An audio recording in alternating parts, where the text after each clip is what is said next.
Local মুৰ্গী boil হয়তো সকলোৱে খাইছে আৰু বহুতে খাই ভালো পায়, কিন্তু জাতিলাওৰ লগত লোকেল মুৰ্গী বইল কেতিয়াবা খাইছেনে? যদিহে খোৱা নাই, মোৰ ৰেচিপিটো চাওক।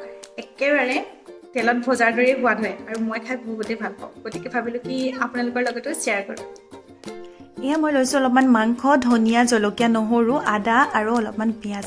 আৰু এতিয়া এয়া মই কেৰাহীখনত অলপমান নিমখ দি মাংসবোৰ প্ৰায় 10 মিনিট সময় মই ভাজিম, যাতে মাংসৰ তেলবোৰ ওলায়। এতিয়া মই পিঁয়াজ, নহৰু, আদা, জলকীয়া সকলোবিলাক ৰেডি কৰি লৈছোঁ। নহৰু আৰু জলকীয়া আৰু আদা অলপমান মই খুন্দিও লৈছোঁ, আৰু অলপমান পিঁয়াজ সৰুকৈ কাটি লৈছোঁ, আৰু নহৰু কেইফুটামান গোটাকৈও ৰাখিছোঁ।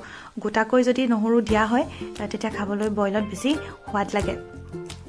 মই অৱশ্যে হালধি নিদিওঁ, কোনোবাই যদি বইলৰ বগা ৰংটো বেয়া পায় তেতিয়া অলপমান হালধি দি ল'ব পাৰে।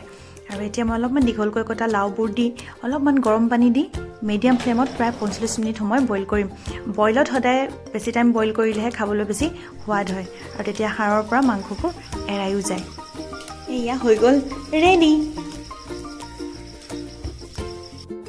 আপোনালোকৰ বাৰু মোৰ ভিডিঅ'টো চাই কেনেকুৱা লাগিলে মোক কমেণ্ট কৰি জনাব, আৰু যদিহে ভাল লাগিলে মোৰ ভিডিঅ'টো শ্বেয়াৰ কৰিব, আৰু লগতে মোৰ ইউটিউব চেনেলটো ছাবস্ক্ৰাইব কৰি দিব। ফেচবুক পেজটো ফ'ল' কৰিবলৈ নাপাহৰিব। কিন্তু আজিলৈ আহিছোঁ, বাই।